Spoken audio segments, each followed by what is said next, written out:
terutama di kuliah basis data sama sistem basis data. Ya, saya lihat sih dari nama-namanya saya apalah. Ya, yang udah lama ketemu Andre Darsono. Nah, kita udah lama ketemu nih ya. Yang Halo masih Pak. gitu kan. Halo Andre ya. Oke. Jadi hari ini kita akan kuliah yang mata kuliahnya adalah Big Data. Nah, sebelumnya nanti kan bisa lihat di course plan ya. Jadi kita rencananya ada 14 pertemuan. Pertemuan ketujuh itu UTS. Nah, diakhiri dengan UAS di pertemuan yang ke-15. Ya, jadi kita akan ada sekitar 14 pertemuan termasuk dengan UTS. Nah, jadi saya harap kalian juga membaca course plan yang ada mengenai kuis-kuis. Nanti kalian bisa lihat juga. Ya, jadi saya akan adakan kuis, beberapa kali kuis. Nanti diambil nilai terbaiknya. Kemudian tentang bobot nilai, kan bisa baca di course plan juga seperti apa. Artinya, saya akan mengikuti apa yang telah ditentukan dalam course plan yang telah dibagikan kepada kalian di topik materi umum. Ya, oke. Kemudian, nanti ada tugas besar. Tugas besarnya seperti yang saya bilang, nanti akan saya bahas, bukan di pertemuan pertama, namun nanti di pertemuan ketiga atau keempat, nanti akan saya sampaikan tugas besarnya seperti apa. Ya, jadi hari ini kita kuliah tentang Big Data. Ya, jadi hari ini kita lebih spesifik tentang memahami apa itu Big Data, berikut dengan nanti apa sih tantangan-tantangan yang ada. Nah, tentunya diharapkan kalian mempersiapkan diri juga, sebab fenomena ini sudah terjadi di satu dekade sebelum sekarang gitu kan. Ya sekitar tahun 2008-2009 itu udah mulai ya fenomena big data itu muncul, tetapi belum dibahas secara intensif. Nah, sekarang orang-orang sudah mulai gitu kan. Makanya banyak yang namanya data science ya seperti itu. Nah, fenomena-fenomena yang muncul itu nanti saya harap nanti kan bisa mempersiapkan diri juga karena memang terjadi seperti itu. Oke. Nah, sampai sini ada yang mau bertanya nggak? Sebelum kita masuki materi perkuliahan. Oke, ada yang mau bertanya nggak? Belum sih Pak. Belum, Pak. Belum? Oke.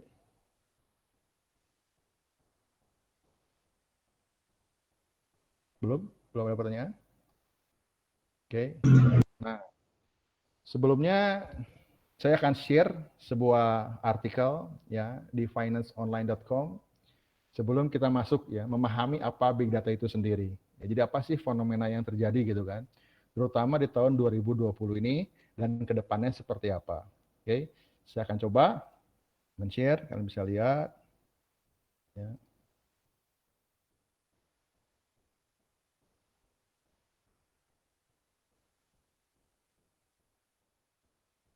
Kalian bisa lihat nggak ini?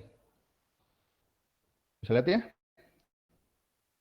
Jadi apa sih yang terjadi gitu kan? Sehingga kita harus kuliah ya materi big data itu sendiri. Ya kita bisa lihat di sini ya. Ya. Nah, ini yang terjadi kita bisa lihat dari gambar ini kita bisa lihat ya sebelumnya kita bisa lihat dulu di awal ya information is power gitu kan. Jadi informasi itu adalah sebuah kekuatan gitu kan ya. But only if so far as inside they revealed gitu kan ya. Nah, dalam sehari gitu kan ya. Dalam sehari create every day. Ya, dalam sehari itu apa yang sih yang terjadi gitu kita bisa lihat ya. Nah, 2,5 quintillion. Ya, jadi kan ada million, billion, triliun, kuadriliun, ini 2,5 quintillion, kebayang. Ya, jadi dalam sehari itu ya kita bisa lihat akan memproduksi mengenerate data sebanyak itu. Ya, 2,5 quintillion byte seperti itu. Ya, kita bisa lihat kan ada kilo, mega, giga, tera, ya, peta, ya dan lain sebagainya kita bisa lihat. Ini yang terjadi. Kita bisa lihat ya yang terjadi itu memang sticky big statistics you should know gitu kita bisa lihat. Nah, kenapa sih kita harus sampai mempelajari big data itu sendiri? Ya, kita bisa lihat ya. Jadi kan ada apa? 1 triliun US dollar gitu kan. Kebayang berarti sekitar berapa? 14.000 triliun gitu kan. Rupiah seperti itu kan. Saving by business through IoT gitu kan. By 2020. Nah, kebayang jadi ada kita bisa menghemat gitu kan ya. Ya, dari yang namanya bisnis melewat yang namanya IoT gitu kan, Internet of Things tahun 2020. Ya, kenapa ini big data impact and saving and profit seperti itu. Kemudian di Netflix kita bisa lihat, ya Save by Netflix using big data to improve customer retention. Nah, customer retention itu maksudnya loyalitas pelanggan gitu kan. Jadi si customer ini akan menggunakan jasa dari si Netflix itu sendiri. Jadi nggak akan ada ya orang-orang yang memang nggak hilang. Jadi apa istilahnya orang setelah pakai dia akan berkelanjutan gitu kan. Makailah bagi si Netflix-nya, kebayang. Ya ini kita bisa lihat 1 billion gitu kan. Ya di Netflix kita bisa lihat. Kemudian increase profit by business that use big data. Ya, kemudian big data global revenue by 2025 ini kan diperkirakan. Jadi ada yang namanya global revenue ya dalam bidang big data itu sekitar 119 billion US dollar. Ya, jadi 119 miliar US dollar gitu bayang. Ya, jadi kalau yang ini kan 1 triliun itu dalam artian dari dulu sampai 2020. Nah, tapi ini dari dalam 2025 di 1 tahun itu akan apa?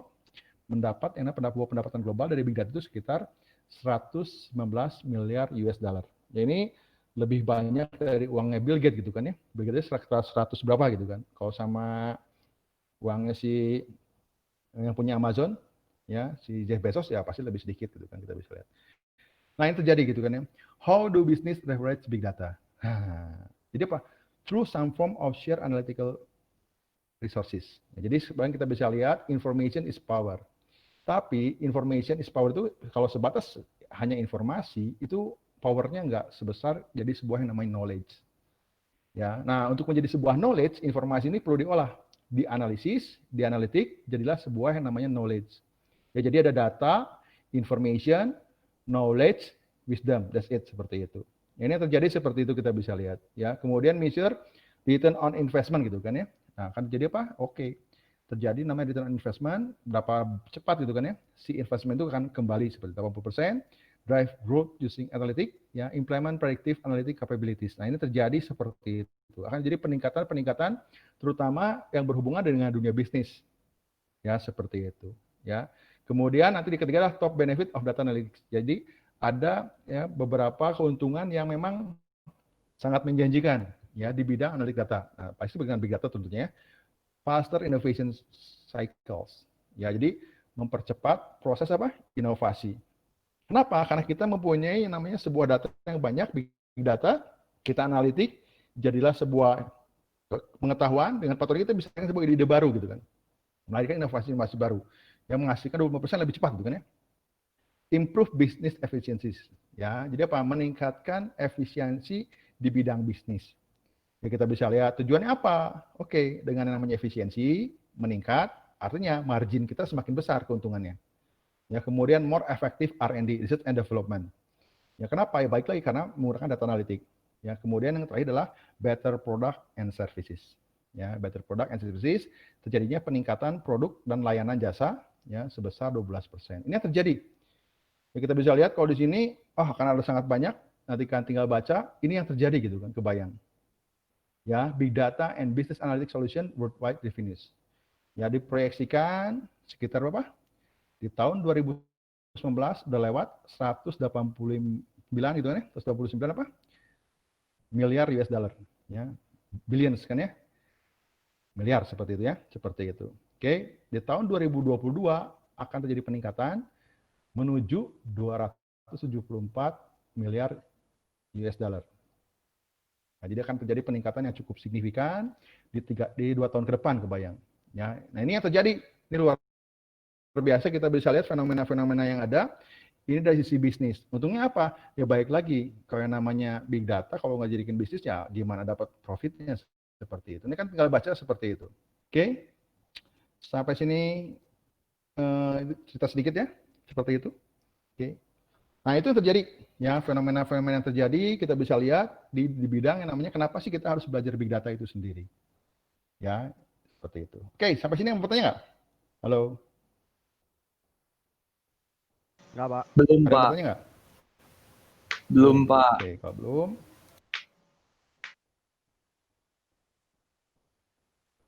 Oke. Oh, ada si Juan ya. Juan Wilson, kemana aja Juan Wilson? Aduh.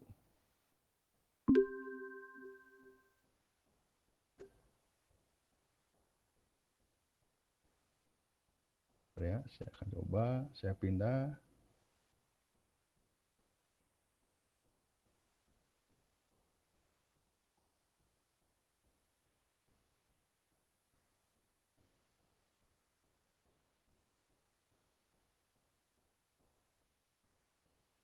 Sebentar ya. Saya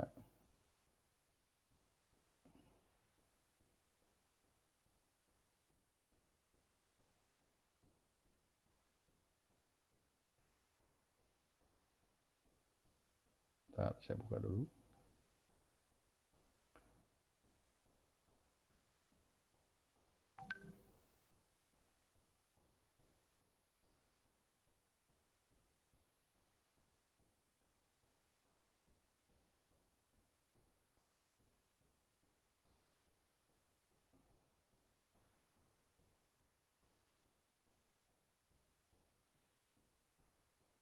Bentar ya, ini kayaknya satu dan lain hal, bentar.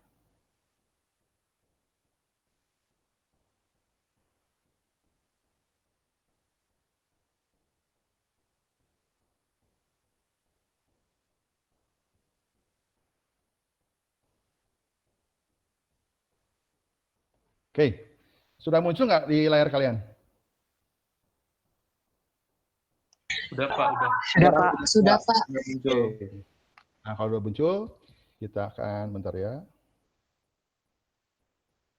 Bentar, sorry. Saya akan mulai merekam. Oke, jadi hari ini tadi setelah saya sampaikan, kenapa sih kita kuliah big data itu sendiri gitu. Kenapa sih, berapa pentingnya gitu kan? Terjadi kita bisa lihat beberapa fakta yang ada, beberapa fenomena yang ada, kenapa kita harus kuliah big data. Oke, jadi ini pertemuan pertama kita. Di chapter yang pertama ini kita punya sebuah sesi, judulnya adalah Understanding Big Data. Oke, kita bisa lihat. Nah, sebelumnya apa sih itu big data gitu kan? Ya. Oke. Big data is a field dedicated to the analysis, processing, and storage of large collection of data that frequently originate by disparate source. Oke. Jadi big data itu adalah sebuah ya domain penelitian yang didedikasikan untuk menganalisis, memproses, dan menyimpan ya sekumpulan data dalam jumlah yang sangat besar. Ya, dan kemudian nggak cuma besar, nggak cuma large collection of data, kita bisa lihat. That frequently originate from disparate source. Artinya selain dia dalam jumlah yang sangat besar, large collection of data, sumbernya juga memiliki apa? Jenis-jenis yang berbeda.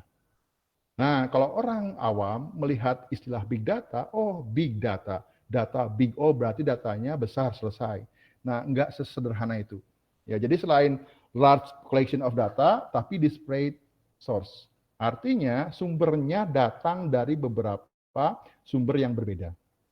Oke, big data solution and practice typically require when traditional data analysis, processing, and storage technology and techniques are insufficient.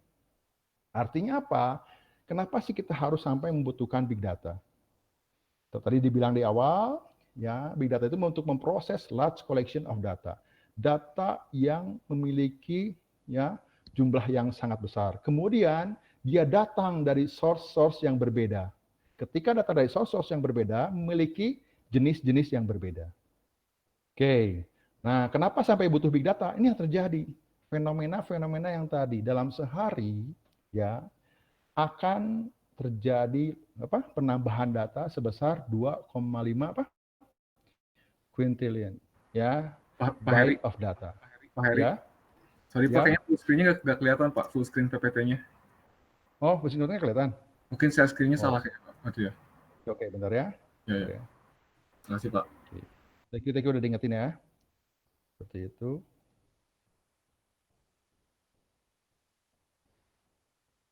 Bentar. Ya, thank you udah diingetin ya. Ini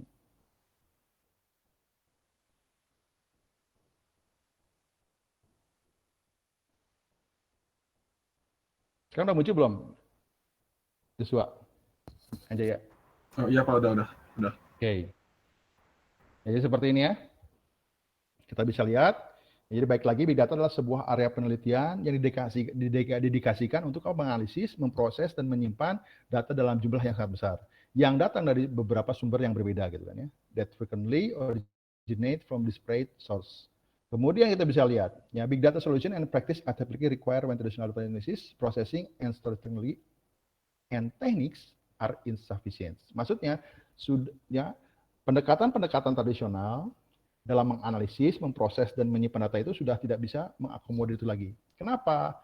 Selain jumlah datanya sangat besar, dia datang dari sumber yang berbeda-beda. Mungkin dengan jumlah data yang besar, kita masih bisa kan ya, dengan menambahkan, misalkan, si hardware-nya, spesifikasinya dinaikkan, mungkin oke, storage-nya diperbesar, tetapi kita bisa lihat, dia datang dari sumber, beberapa sumber yang berbeda. Nah, ini yang terjadi seperti itu. Makanya kita butuh namanya solusi ya berbasis big data itu sendiri. Kemudian kita bisa specifically big data address distinct requirements such as combination of multiple unrelated dataset. Wih. Ya, contohnya yang terjadi pendekatan tradisional tidak bisa mengakomodir ini. Kenapa? Combining of multiple unrelated dataset. Jadi gimana caranya mengkombinasikan dataset yang memang tidak terhubung? Waktu kita belajar basis data dan sistem basis data, kita belajar tentang apa? RDBMS, Relational Database Management System. Nah, artinya ada relasi. Nah, yang terjadi di dunia saat ini, big data itu apa? Dia datang dari disparate source. Makanya perlu dikombinasikan meskipun datasetnya itu nggak berelasi. Ya, combining of multiple unrelated dataset. Yang kedua, processing of large amount of unstructured data. Ya, memproses ya sejumlah data yang sangat besar dari data yang tidak terstruktur. Kalau kita belajar tentang RDBMS, dia itu pasti structure kan. Makanya kita bikin ada entitas. Entitas itu punya atribut. Atribut itu nanti ada primary key, ya. Punya constraint kan. Oh, dia dijadikan sebagai primary key. Primary key is unique. Kemudian ada tipenya, nanti ada size-nya. Nah, yang terjadi saat ini unstructured data. Apa? Datanya udah nggak punya struktur. Kenapa? Saking banyaknya data yang muncul. Kebayang, datanya udah data multimedia. Aduh, strukturnya udah nggak jelas. Data audio dengan data video beda. Yang bisa, yang dipahami komputer kan cuma data apa binary. Tapi kan balik lagi, data binary itu pasti punya pola. Istilahnya kalau misalkan kodeknya untuk audio, ya audio. Kodeknya untuk video, ya video. Ini yang terjadi. Tetapi fenomenanya muncul. Berapa banyak orang yang memposting tweet di sosial media Twitter. Berapa banyak orang memposting gambar di Instagram, video di Instagram, video di TikTok, luar biasa. Jadi apa? Memproses sejumlah data yang memiliki unstructured data. Datanya tidak struktur seperti itu. Kemudian, harvesting of hidden information in a time sensitive manner. Ya, gimana caranya? Ya, kita mengumpulkan, kita menuai, ya, kita harvesting menuai ya, mengumpulkan informasi-informasi yang tersembunyi. Ya, dalam satu satuan waktu gitu kan. Itu terjadi juga. Jadi selain mengkombinasikan multiple unrelated dataset, gimana caranya menggabungkan dataset yang tidak berelasi, kemudian memproses of large amount of unstructured data, data yang tidak struktur, kemudian gimana caranya kita mengambil, mengekstrak ya yang namanya informasi-informasi yang tersembunyi dalam sebuah tatanan waktu. Oke, jadi memang big data itu di sana gitu kan ya. Jadi beda dengan pendekatan tradisional. Kalau pendekatan tradisional baik lagi kita punya datanya, dibikin strukturnya, kemudian disimpan berdasarkan strukturnya. Yang terjadi sekarang, datanya luar biasa. Selain jumlahnya besar, dia datang dari sumber-sumber yang berbeda, yang pastinya akan melahirkan struktur-struktur yang berbeda juga, yang mungkin orang sebutnya namanya unstructured data seperti itu. Oke, nah ini terjadi seperti itu kita bisa lihat. Ya, nah big data itu punya 5 buah karakteristik. Ya, di dalam nanti kalian bisa baca juga, ternyata ada juga yang membahas big data itu cuma punya 3, volume, velocity, sama verity. Ada yang bilang big data itu punya 4 karakteristik, volume, velocity, verity, and veracity. Ya, nah di dalam kuliah kita ini kita akan bahas 5 buah karakteristik dari big data. Yang pertama volume, karena big, pasti volume. Yang kedua velocity. Ya, masih ingat kalau kalian belajar waktu SMP, belajar yang namanya rumus fisika kan tentang kecepatan, V sama dengan S per T. Masih ingat nggak? V itu kan bukan victory. V itu kecepatan. Kecepatan apa? Ya velocity. V sama dengan S per T gitu kan, seperti itu. Space and time seperti itu. Ya. Jadi selain volume, ada juga kecepatan. Yang ketiga, dia datang dari disparate source. Originate from disparate source. Dia datang dari source-source yang berbeda. Yang pasti apa? Ya bervariasi bentuknya. Makanya di sini yang ketiga namanya verity. Yang keempat, veracity. Yang kelima, value. Ya, nanti kita akan bahas lebih detail, step by seperti apa. Oke, saya ulangi. Jadi kita akan bahas 5 buah karakteristik big data yang kita bahas di kuliah ini. Yang pertama adalah volume, yang kedua adalah velocity, yang ketiga adalah variety, yang keempat adalah variety, dan yang terakhir adalah value seperti itu. Oke, sampai ini paham? Jadi ada 5 V ya, volume, velocity, variety, veracity, and value. Seperti itu. Oke, kita bisa lihat. Nah, kita sekarang ngebahas tentang volume. Big, wow, big, besar gitu kan ya. Oke, kita bisa lihat.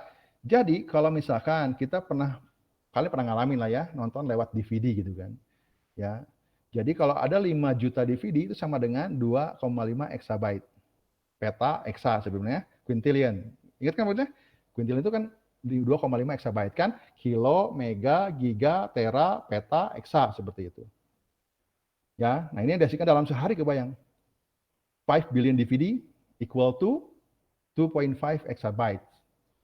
Oke, kemudian 65.000 DVD sama dengan berapa? Ini kan billion ya, billion itu miliar. 5 miliar DVD ini kan 65.000 DVD sama dengan 300 terabyte. Nah, 300 terabyte itu adalah ya storage yang ada di sebuah Library of Congress. Ya, jadi ibaratnya ada sebuah gedung di Amerika, ya ibaratnya ada perpustakaan. Nah, itu storage-nya itu ternyata sebesar 300 terabyte. Bayang. Ya, tapi dalam hal itu ada 2,5 exabyte data dalam sehari. Sedangkan yang ada di perpustakaan adalah 300 terabyte si kapasitas penyimpanannya data. Ya, seperti itu. Nah, apa yang terjadi? Ya, datanya luar biasa, udah nggak bisa disimpan lagi dalam sebuah server yang mungkin kalau ini kan Library of Congress. Ini hanya 300 terabyte. Sedangkan dalam sehari orang menghasilkan 2,5 exabyte. Meskipun datanya mungkin nggak punya makna, datanya unless, ya is okay. Tapi ini yang di-generate itu seperti itu. Nah, perlu disimpan juga. Iya, sebelum kita lakukan filtrasi. Kebayang ya? Jadi yang terjadi, ini ada satu lonjakan yang luar biasa. Ya, 2,5 exabyte sehari gitu yang dihasilkan. Ngeri. Ya, sekarang pasti akan lebih banyak lagi, dan lebih banyak lagi, dan lebih banyak lagi. Kenapa? Kan jumlah manusia makin bertambah, orang-orang posting, apalagi dalam suasana pandemi seperti ini. Orang banyak memproduksi apa? Data-data digital seperti itu. Oke, itu volume. Oke, yang terjadi seperti itu. Nah, tapi kalau data source that are responsible for generating high data volumes can include, ya, yang pertama online transaction, such as point of sales and banking, kebayang. Ya, jadi apa saja sih yang menyebabkan sampai sehari itu menghasilkan 2,5 exabyte? Yang pertama adalah online transaction, ya, transaksi online. Contohnya apa? Point of sales. Ya, orang beli sesuatu, ya, kemudian banking, oh perbankan. Yang kedua apa? Scientific and research experiment, such as the Large Hadron Collider, ya, and large millimeter submillimeter array telescope. Oke, yang pertama itu kan transaksi online. Yang kedua, scientific and research experiment, such as the Large Hadron Collider. Ini ada di Swiss kan ya? Ya, di CERN. Ini kalau kalian pernah belajar fisika itu, orang-orang hebat itu nanti datangnya ke sana semua ya, di CERN. Yang menemukan particle of God. Gimana caranya apa? Atom dengan atom saling bertabrakan di Big Bang kan? Ini kan ya, teori Big Bang ya. Gimana caranya itu bisa istilahnya direalisasikan si eksperimennya. Nah, makanya dibuatlah yang namanya The Large Hadron Collider. Ya, sebuah apa? Putaran yang sangat besar, nanti kan bisa googling di internet. Ya, kenapa? Ini sebuah penelitian yang sangat luar biasa biar orang paham tentang teori penciptaan gitu kan. Ya, gimana caranya bumi itu dibangun gitu kan. Gimana caranya itu benda itu bisa ada gitu kan. Ya kebayang, datanya apa? Oh sangat banyak sekali, itu gede banget gitu kan, sampai puluhan kilometer kan, bisa bacalah. Large Hadron Collider, and Atacama Large Millimeter Submillimeter Array Telescope. Kebayang kita bisa lihat, orang bisa tahu nih, oh ada planet mirip bumi, di mana? Misalkan 5 juta tahun cahaya, wih kebayang. Jadi kalau kamu punya kecepatan cahaya 5 juta gitu, nyampainya gitu sekali. Ya ini kan butuh apa? Butuh data yang sangat banyak, kebayang. Kan kalau pernah lihat ya tentang teori apa? Tentang teori black hole kan pernah ya? Pernah bisa dibuktikan lewat sebuah penelitian, perempuan saya lupa namanya gitu kan, itu gila banget. Dia cerita butuh hard disk sebesar berapa gitu, saya lupa lagi. Mengerikan. Ya jadi selain transaksi online itu apa? Scientific and research experiment. Jadi apa? Eksperimen yang berhubungan dengan keilmuan dan penelitian. Ya, contohnya apa? The Large Hadron Collider gitu kan. Oke, yang kedua, yang ketiga, sensor. Wah, ini yang terjadi. Such as GPS sensor, kebayang di dunia ada 7 miliar perangkat misalkan. Oke, satu perangkat kan sensornya aktif GPS-nya misalkan, kebayang. Dan itu tuh bergerak terus kan, paham ya? Ngeri. 7 miliar device bergerak semua, disimpan ke dalam yang namanya GPS. Kemudian RFID, oke, ya orang sekarang bisa tap seperti itu. Smart meter and telematics, contohnya mengukur suhu udara, yang mengukur kelembaban, tingkat polusi, and telematics, telekomunikasi. Yang terakhir adalah sekarang kita bisa lihat dampak oleh sosial media, such as Facebook and Twitter. Nah, sekarang udah berubah. Ya, ini tahun 2017, ya fenomenanya ke Facebook dan Twitter. Sekarang orang-orang ke Instagram, ke TikTok, dan lain sebagainya. Ngeri ya. Ini yang terjadi gitu seperti itu. Nah, ini yang terjadi. Mengapa dalam satu hari menghasilkan 2,5 exabytes of data? Ya, yang pertama transaksi online, yang kedua scientific and research experiment. Nah, ini pasti akan pernah dipublikasikan itu karena scientific and research experiment ya. Sifatnya privacy, ya seperti itu. Kemudian sensor, GPS sensor, RFID, smart meter, telematics, dan yang terakhir adalah sosial media. Ya, sebagai contoh Facebook and Twitter seperti itu. Oke, nah itu tentang volume gitu kan. Oke, sampai sini yang bertanya nggak? Halo? Sampai sini yang bertanya nggak? Belum, Pak. Belum? Iya.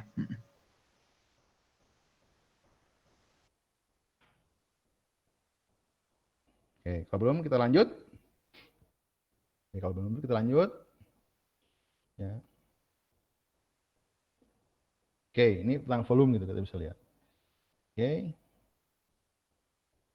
Sebelum kita lanjut tentang volume. Yang kedua adalah velocity. Muncul nggak velocity di kalian? Muncul? Halo? Muncul Pak yang kecepatan. Muncul ya. Oke, tadi kan tentang volume ya, volume ya. Kebayang dalam satu hari menghasilkan 2,5 exabyte. Sekarang yang kedua adalah velocity. Oke, tadi volume. Sekarang yang kedua adalah velocity. Ya, kita bisa velocity. Apa sih velocity? Kecepatan itu kan. Kita bisa lihat. Kecepatan itu maksudnya apa? Ya, yang pertama, dalam 60 detik, ya, in 60 seconds gitu kan ya. Kita bisa lihat ya, ada 350.000 tweets. Ya, dalam apa? 1 menit kebayang. Kan 60 detik ya. Kemudian 300 hours of video. Orang menghasilkan 300 jam video dalam waktu 1 menit. Ya, ada 171 juta email, kebayang. Ada 171 juta email. Ya. Kita bisa lihat. Ya, kemudian ada apa? Data ya, sebanyak apa kita bisa lihat ya, dari yang namanya sebuah apa? Mesin engine. Jet engine ya, kita bisa lihat yang terjadi, kita bisa lihat jet engine. Ternyata dia itu menyimpan apa? 330 GB. Ngeri. Ya, kenapa ini penting banget kan? Kenapa? Ini kan sebuah yang mesin itu harus direcord kan? Tujuannya apa? Biar tahu seperti apa nih proses kerjanya, kebayang. Ya, ini yang terjadi dalam 1 menit. Ini tahun 2017. Kebayang, di tahun 2017. 2016 malah. Ya, di tahun 2016. Sekarang tahun 2020 akan terjadi lonjakan yang luar biasa. Mungkin tweetnya ganti. Orang udah nggak pakai Twitter, Pak. Ya oke. Tapi kebanyakan di Instagram berapa banyak dalam 1 menit. Ya kalau video, iya orang masih pakai YouTube kan. Ya sekarang malah di masa pandemi ini luar biasa. Orang mencari uang di YouTube kan seperti itu. Kalau yang namanya email, pasti. Ya ini kan tweet mungkin udah berubah. Orang udah nggak pakai Twitter sekarang. Orang pakai namanya Instagram dan lain sebagainya. Ya ini terjadi seperti itu velocity. Jadi, nah in big data environment, data can arrive at fast apa? Speed. Ya, jadi dalam sebuah lingkungan big data, data itu datang dengan cepat sekali. Ya, data can arrive at fast speed seperti itu.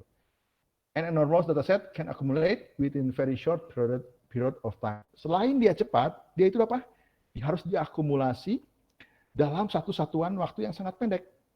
Artinya apa? Ya cepat. Selain cepat, waktunya disingkat. Karena semakin singkat, kita harus makin cepat lagi gitu kan. Ya, dalam sebuah lingkungan data itu datang dengan cepat. Kebayang 1 menit, ya 300 GB, 171 juta email, ya 350.000 tweet, ya seperti itu terjadi kan ya. 300 jam video dalam 1 menit, wah apa yang terjadi? Ya, harus diakumulasikan dalam apa? Suatu satuan waktu yang singkat juga. Nah, ini terjadi gitu. Selain volume, hati-hati. Jadi big data, oke, orang mikir big itu volume kan, besar. Tapi ingat, dia juga punya karakteristik kedua namanya velocity. Ini juga berpengaruh sekali. Datanya nggak diam. Kalau di data mining, data warehouse itu adalah at rest istilahnya. Tahu at rest? Datanya udah diam. Itu kan data historical. Data historical itu nggak mungkin berubah, ya diam. Kalau di big data itu in motion. Wah, mengerikan. Ya, makanya nanti ada penelitian yang namanya di streaming analysis. Ya, jadi menganalisis streaming, pergerakan data itu sendiri. Nah, ini yang kesempatan kalian challenge-nya di sini, tantangan terbesar kalau kalian ingin melakukan penelitian di bidang big data. Ternyata apa? Streaming analysis. Apa? Velocity. Ya, datanya bukan at rest, tapi in motion. Ya, dalam satu pergerakan yang itu bergerak, dan bergerak seperti itu. From an enterprise point of view, the velocity of data translate into the amount of time it takes, kan ya, for the data to be processed, gitu kan. Once it enter the enterprise perimeter. Ya, jadi kita bisa lihat dari sisi sudut pandang sebuah enterprise, sebuah perusahaan, ya, the velocity of data translate into the amount of time it takes for the data to be processed once it's enter enterprise perimeter. Jadi kita apa? Kita harus menyesuaikan dengan apa pergerakan dari perusahaan itu sendiri. Ya, jadi ini kita harus pahami juga. Sebab kenapa? Ini datanya bergerak. Ketika bergerak, gini nih, kalau kalian menembak objek, lebih susah yang diam atau lebih susah yang bergerak? Halo? Kalau kalian disuruh nembak sebuah objek, lebih susah yang berdiam atau yang bergerak? Oh, pasti lebih sulit yang bergerak ya. Ya kan? Kalau yang diam, ya dia diam, tembak aja langsung selesai.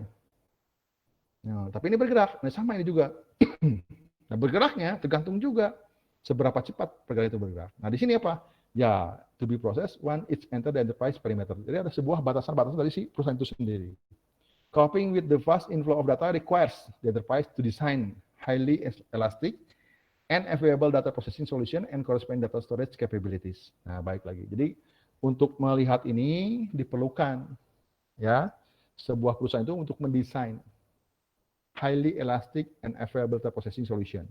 Mempersiapkan sebuah sistem untuk memproses data ya yang yang elastik. Dalam arti ini memang dia itu bisa menyesuaikan gitu seperti itu. And corresponding data storage capabilities. Dan baik lagi tentang kapabilitas penyimpan data itu sendiri. Ya. Kenapa datanya sangat banyak terus berkembang, bertambah, kita harus analisis apa? In motion dalam satu pergerakan. Oke, yang pertama apa? Volume. Yang kedua velocity. Oke, sampai sini ada bertanya? Halo. Sampai sini ada bertanya? Belum, Pak. Ada? Oke, kalau belum kita lanjut. Nah, sekarang yang kita masuk ke yang ketiga. Oke, yang pertama apa? Halo, yang pertama. Volume. Oke, yang kedua. Velocity, Pak. Yang ketiga. Nah, yang ketiga adalah ini, variety. Ya, oke. Tadi kan volume, velocity. Yang ketiga adalah variety. Oke. Data variety refers to the multiple format and types of data that need to be supported by big data solution. Data variety refers to the multiple format and types of data that need to be supported by big data solution. Oke, jadi variasi data itu merujuk kemana? Merujuk apa? The multiple format. Jadi ada format-format yang berbeda. Multiple. Oke, selain formatnya, tipenya juga. Oke, selain formatnya, tipenya juga. Nah, ini yang makanya istilahnya ada namanya unstructured data. Oke, selain formatnya berbeda, tipenya juga berbeda, kita bisa lihat. Data variety bring challenge for enterprise in terms of data integration, transformation, processing, and storage. Nah, tadi kan dibilang, kalau volume itu kan lebih kemana? Nanti gimana cara pendistribusian filenya. Ya, gimana caranya kita menyimpan datanya lebih ke storage. Yang kedua, velocity. Oke, kita butuh sesuatu yang memang highly elastic. Ya, jadi sistemnya itu harus apa? Bisa menyesuaikan dengan kebutuhan perusahaan yang mungkin terus bergerak gitu kan, in motion. Nah, kalau di variety, ya tantangannya berbeda. Tadi kan streaming analysis in motion. Kalau di sini apa? Data variety brings challenge for enterprise in terms of data integration. Gimana caranya mengintegrasikan data? Mentransformasi data, memproses dan menyimpannya. Kenapa? Karena datang dari multiple format and types. Ya, datanya datang dari apa? Format yang berbeda dan tipe-tipe yang berbeda.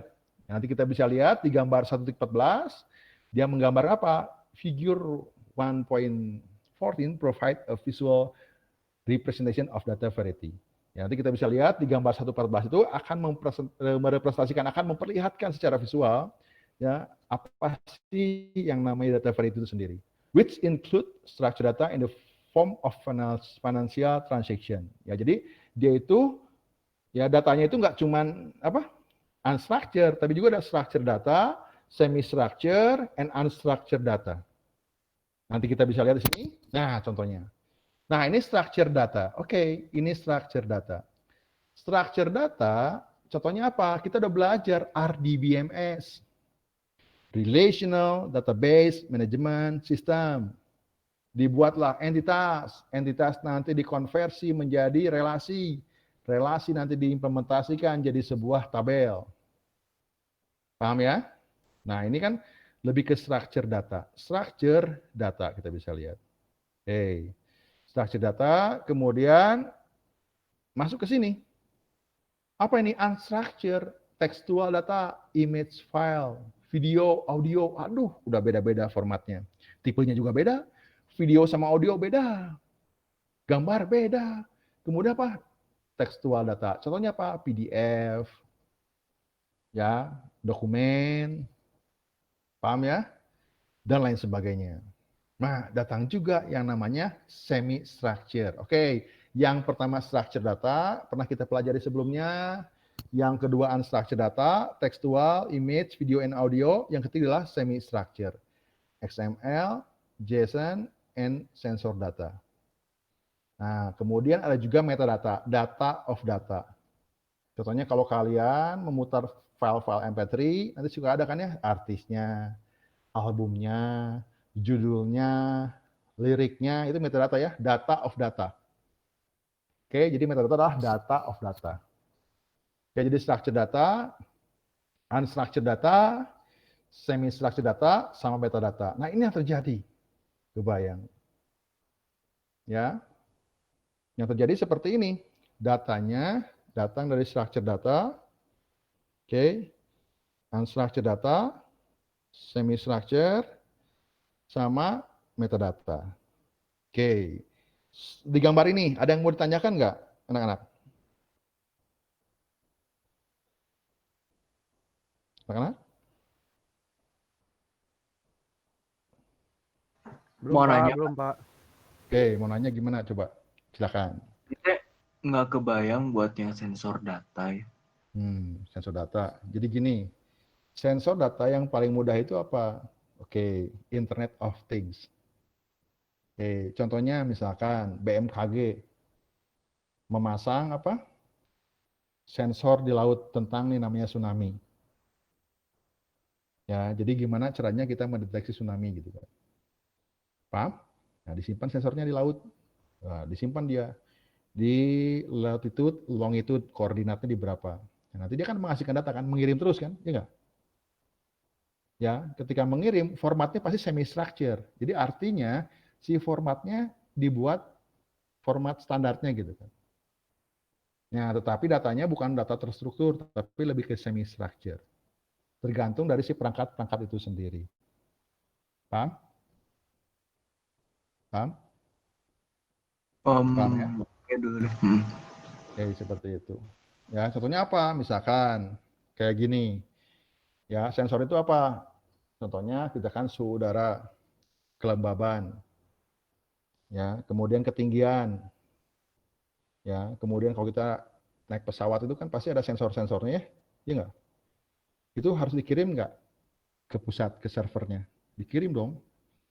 Dia ada di mana, kecepatannya berapa, kecepatan angin berapa, tekanan udara berapa, ya kan?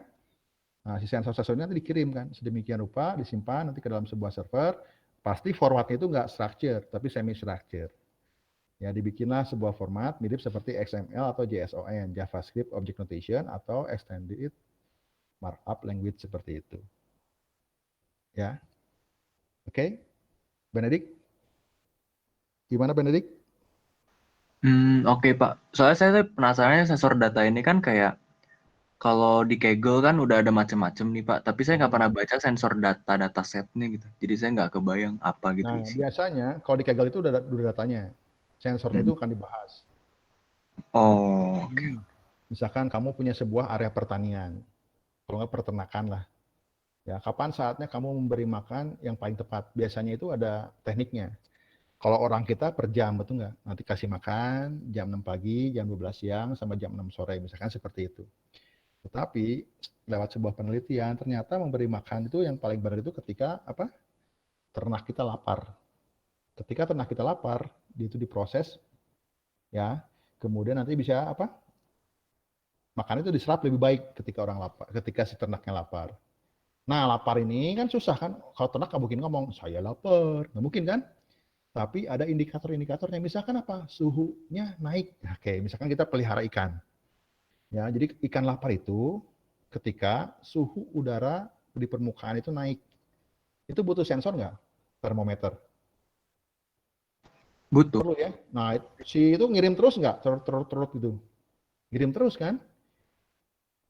Ngerti ya? Jadi, kita bisa analisis nih, kapan saatnya memberi makan yang paling tepat. Dicobain hari yang pertama, ketika suhunya sekian, langsung ada sebuah apa? Perangkat, sebuah device yang bisa melemparkan makanan ikan. Twing, twing, twing. Nggak ngandelin orang lagi gitu kan. Kan kalau orang kan jam 6, jam 12, jam 6. Ternyata itu nggak efektif, nggak efisien lagi. Jadi sekarang apa? Caranya mengecek dengan namanya indikator apa? Suhu permukaan airnya gitu. Paham? Oh ya, oke Pak. Seperti itu. Itu dikirim seperti itu. Oke. Ini variety, jadi datang dari format-format yang berbeda dan tipe-tipe yang berbeda. Ya, misalkan data tekstual data, PDF. Kalau structure saya akan bahas, kan udah belajar kan. Ada video, ada audio, sama image seperti itu. Oke, nah ini yang keempat nih agak sedikit unik nih, agak sedikit unik. Oke, tadi kan ada yang pertama apa? Volume. Yang kedua velocity. Yang ketiga verity. Sekarang yang keempat, veracity. Apa? Veracity kita bisa lihat. Veracity refer to the quality and or fidelity of data. Oke, veracity refer to the quality or fidelity of data. Oke, jadi yang namanya veracity itu merujuk ke kualitas atau apa? Atau keyakinan dari data itu kebenaran datanya gitu kan, seperti itu. Ya, jadi yang namanya veracity itu merujuk ke kualitas dan kebenaran si data itu sendiri. Data that enter big data environment needs to be assessed for quality. Ya, jadi data-data ini sebelum masuk ke lingkungan big data itu harus apa? Dicek dulu apa kualitasnya. Sebab apa? Which can lead to data processing activities to resolve invalid data and remove noise. Gini, kamu orangnya anaknya berpotensi, ketemu guru yang sesat.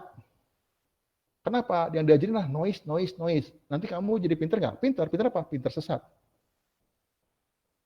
Ngerti ya? Nah, yang namanya pengetahuan kan nggak boleh sesat. Pengetahuan itu adalah sebuah kebenaran.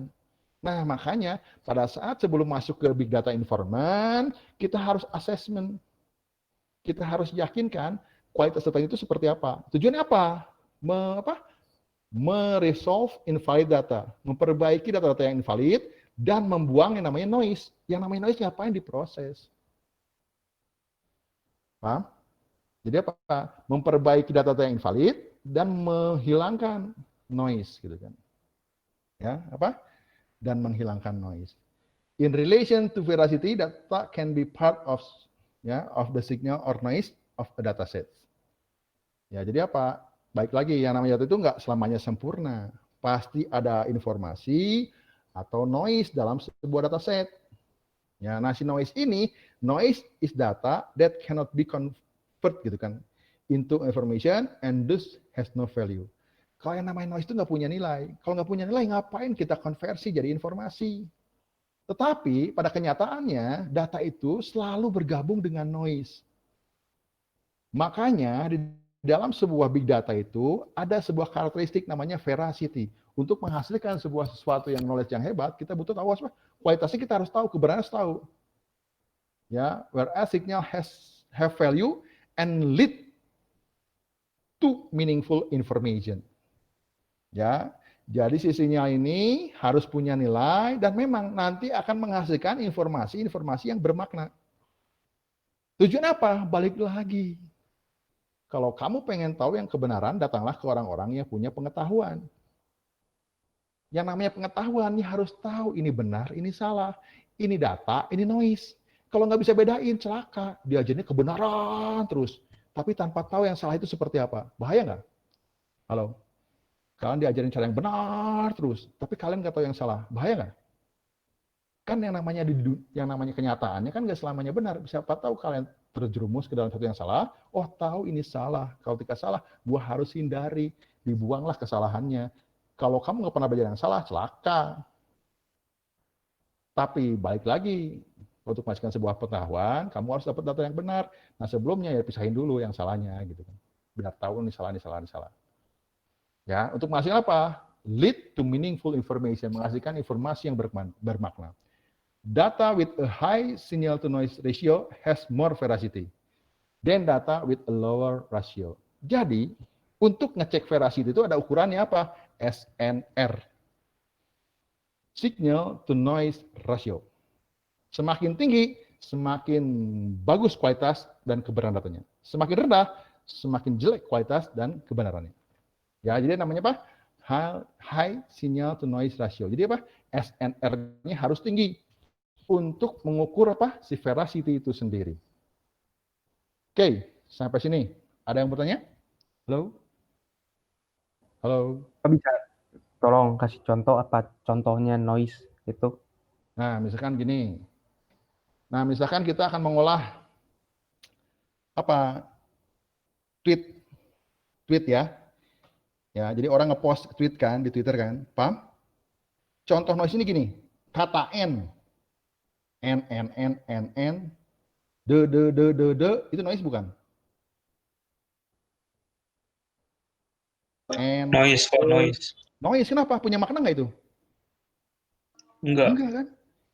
Paham ya? Nggak punya makna. Kenapa kan? De kan banyak de, off nih. Off. Itu apa? Noise bukan? Noise punya makna nggak? Enggak. Cuman di dalam yang namanya grammar itu ada, ya udah sobat. Ya kan? Ya. Ini contohnya seperti itu. Jadi kita harus pisahkan nih, kira-kira noise itu seperti apa. Ya, contohnya apa hal-hal yang umum yang memang akan memberikan sebuah informasi gitu kan. Seperti itu. Ya, misalkan apa? Dalam yang namanya penjualan. Ya.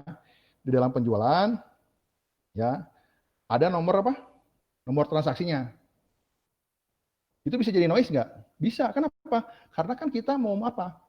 Mencari pengetahuan. Nomor jual nggak penting. Yang penting, oh berapa jumlah yang jual, berapa harganya. Kalau nomornya nggak perlu kan? Halo? Kenapa nggak perlu? Kan kita nggak perlu. Kan kita mau ngerekap aja. Meskipun nanti nomornya nanti secara kenyataan memang ada, tapi nggak dipakai sama saya. Saya pengen ngerekap aja seperti itu.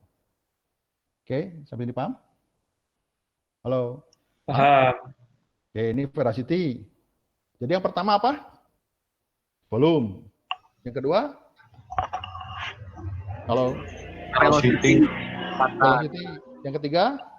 Variety. Variety. Yang keempat? Veracity. Yang kelima? Value. Oke. Veracity itu quality or fidelity ya, hati-hati ya. Quality or fidelity. Kalau value, nilai. Jadi, informasi itu harus memiliki nilai. Value is defined as the usefulness of data for an enterprise. Okay. Value is defined as the usefulness of data for an enterprise. Jadi bukan bahas quality lagi, tapi usefulness of data. Okay. The value characteristic is intuitively related to the veracity characteristic. Nah, jadi si value ini akan sedikit apa? Overlap dengan veracity. Veracity itu quality or fidelity of data. Kalau value, usefulness of data. Apa? Kegunaan si data itu sendiri. Oke. In that, the higher data fidelity. The more value is held for the business. Untuk menghasilkan sebuah nilai, veracity-nya harus tinggi nggak? Iya, kenapa? Kan bebas dari noise. Quality. Fidelity. Makanya nanti menghasilkan sebuah value yang tinggi. Seperti itu kan. Value is also dependent on how long data processing takes. Oke.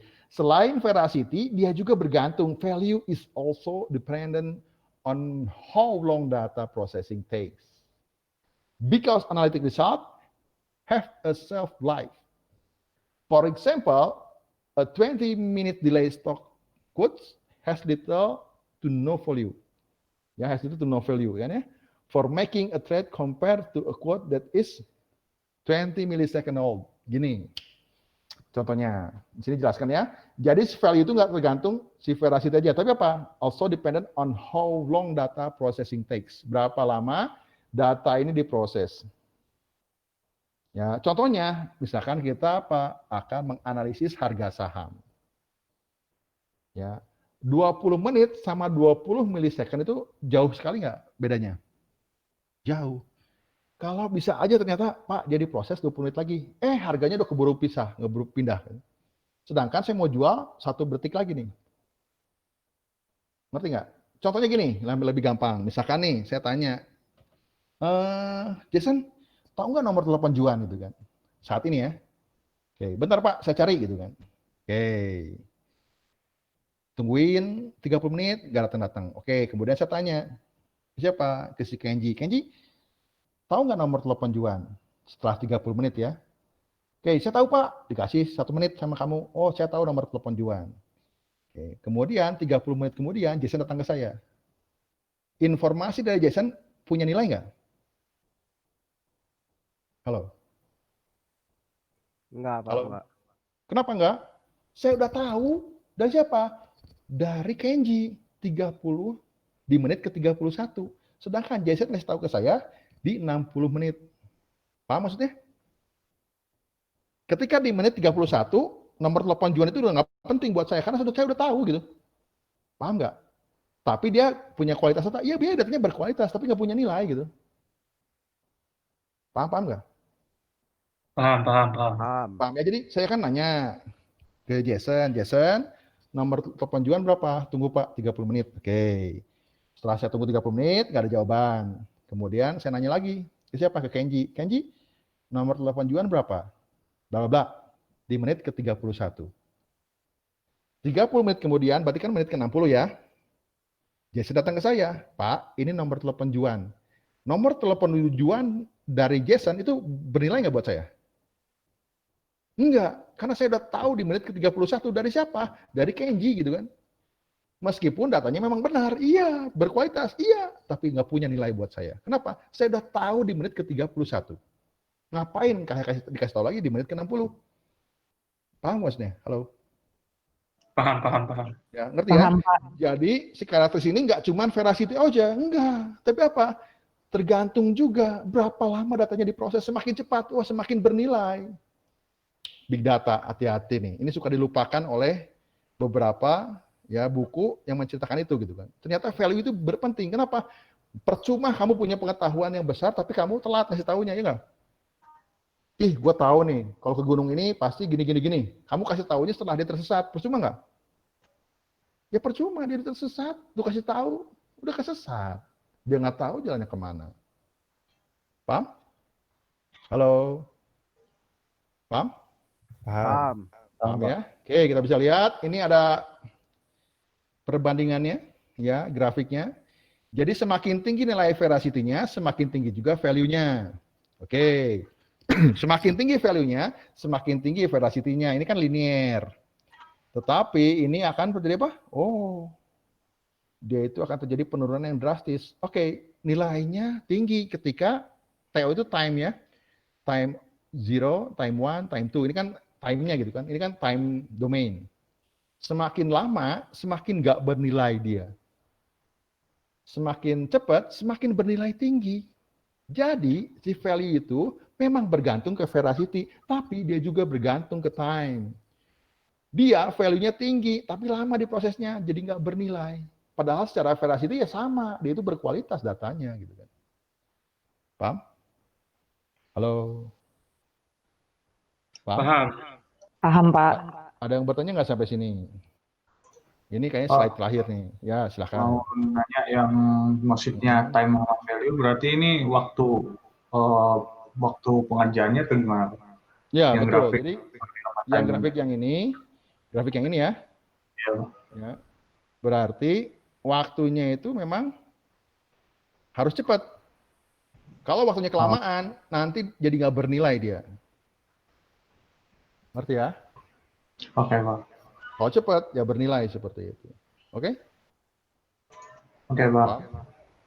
Sampai sini yang bertanya nggak? Halo? Halo, halo, halo? Ada yang bertanya? Belum? Nah, ini udah sampai akhir nih. Ya, seperti itu.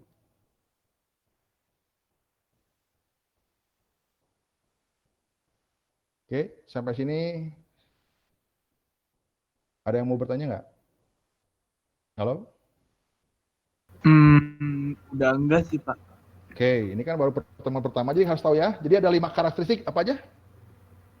Coba. Volume, Ya, terus? velocity, Ya, variety, keempat. Velocity. Yang terakhir. Value. Oke, sekarang coba kalian nyalain kamera kalian ya, saya pengen lihat aja. Pak, saya belum absen, Pak. Oke, ini saya absenin. Oke. Siapa itu Hiskia tadi? Iya. Oke. iya. Oke. Pak, saya kayaknya gambarnya nggak bisa keluar ya, Pak. Oke. Pak, laptop saya nggak ada kameranya, Pak. Oke. Pak, maaf, Oke, mau baik. tanya, Pak. Buat nggak saya rekam mau aja. detect kamera ininya. Juga nggak kebaca, Pak, pakai Google Meet, Pak. Saya Kameranya. juga nggak bisa, Pak. Oke. Nah, udah ya. Jadi pertemuan kita ini sampai di sini untuk penjelasannya. Nah, sekarang saya akan minta kalian ya untuk mencari gitu kan ya. Ya, apa sih pentingnya big data gitu kan? Selain karakteristik yang tadi gitu kan. Paham? Ya, apa sih challenge yang ada di big data itu sendiri? Tadi sekilas sudah saya sampaikan kan. Ya, saya harap kalian bisa mereview juga, kemudian bisa menambahkan juga. Ya, yang terjadi itu tadi saya bilang di awal-awal kan saya sampaikan ya, di financeonline.com itu memang terjadi. Kenapa sih kita harus belajar big data itu luar biasa. Kemudian tantangannya apa tadi streaming analysis. Apa sih streaming analysis? Ya, datanya bukan at rest tapi in motion. In motion itu kan dia bergerak ya. Nah, ini tantangan tersendiri. Gimana caranya saya menganalisis data yang bergerak. Beda sama yang diam. Kalau yang diam ya sama data mining, data warehouse kan diam kan, at rest. Ya, ini kan beda. Ini apa? In motion. Nah, ini tantangan sedikit. Variety, apa sih tantangannya gitu kan? Oh, data integration. Apa yang dimaksud dengan data integration seperti itu? Jadi saya pengen setelah kalian mendengarkan tentang karakteristik yang tadi, kira-kira apa sih tantangan yang ada yang akan muncul, kemudian nanti akan seperti apa nih ke depannya gitu kan. Oke, sampai dipaham? Si Daniel Kristianto dia nguapnya sampai saya kayak mau diserap sama dia ya gitu ya. Mantap, gitu Cek. ya. Oke, gitu ya. Oke, sampai dipaham? Halo. Paham, Pak. Paham? Ini saya posting ya di Google Classroom ya. Nanti kalian ini ya, kasih respon ya. Oke? Baik, Pak. Oke, Siap, Pak. Pak. Oke, kalau nggak pertanyaan, ya, kalau nggak pertanyaan saya akhiri ininya. Ya, jangan lupa ya. Jadi poin-poinnya akan saya kumpulkan. Kalau ngejawab ya wayahna kayak poin gitu kan. Jangan nangis nanti. Pak, kenapa saya poinnya nggak ada gitu kan? Paham? Course plan jangan lupa dibaca. Course plan bukan aksesoris tuh. Capek-capek saya bikin 7 tahun 7 malam itu saya mikirin gitu kan. Ya, baik itu. Oke? Halo. Oke, Kalau Pak. diem aja, sikatin bisa cerewet Siap. dia. Pak, itu si Jangan-jangan Alex dia makan aja, seperti Pak. Alex mana? Alexander. Wah, si Alex mah itu pasti dia mah bikin kacau lah dunia lah ya. Dunia persilatan kacau sama si Alexander mah ya. Kerjanya komplain aja terus dia mah ya. Pak ini Pak itu Pak gitu kan ya. Aduh. Alexander. Oke. Sampai ini paham? Paham, Pak. Tuh dia sedih langsung kan. Kalau diomongin sedih langsung dia. Oke. Saya akhiri ya, oke? Ya. Jangan lupa di Google Classroom ya, direspon ya. Oke. Ya. Yuk, thank you ya semuanya ya. Sampai ketemu Makasih, lagi. Pak. Terima kasih, Pak. Pak. Terima kasih, Pak.